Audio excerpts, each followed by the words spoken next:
love to hear about your experience making this film and kind of this friendship, if that is the proper word to talk about, that you've built with Edward. And I love the short film that you made with him. Oh, thanks. I'm glad you saw it. Yeah. Yeah, I mean, well, it's really something playing a guy who's, still alive. I played Robert Lincoln in the movie Lincoln, Abraham Lincoln's son, and that was different. He's not gonna see the movie, and no one's ever seen any video footage of him. No one knows how he talks or anything. So playing someone that's still alive is a unique challenge. But I love challenges like that. I mean, it is so dead on, and it seems like you went into this and then working with Oliver Stone. What was kind of your reaction when you're heading to set that first day and you're like, whoa, I'm about to play this part and work with this director? It was such an honor. I mean, just to get the call that Oliver Stone was offering me this job, I was thrilled.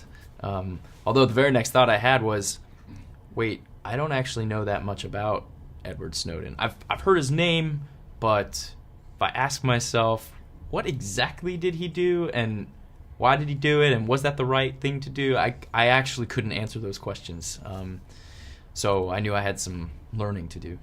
Do you feel that you took on this character playing him as a hero? I think one important thing about playing any character is you can't think of them in such simplistic terms as hero or villain, because human beings aren't really that way. Everybody's more complicated than that, and of course Edward Snowden is a very political figure, and some people, a lot of people feel a lot of different ways about him politically.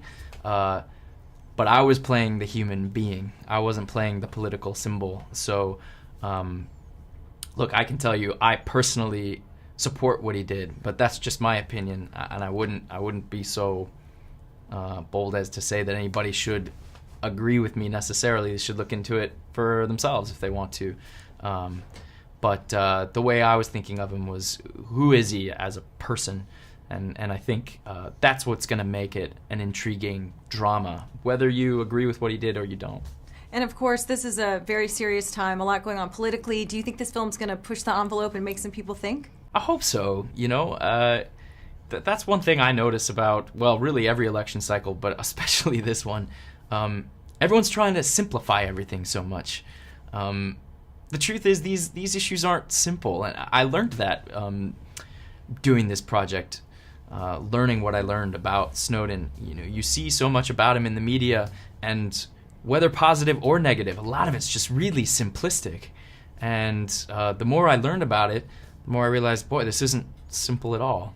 And I think that's probably the case in a lot of the issues being talked about in a presidential election. I would love it if people would be inspired by this movie just to look into things on their own and come to their own conclusions and not just take the word of one article they see on the internet or one news story they see on TV, but to really kind of look into it.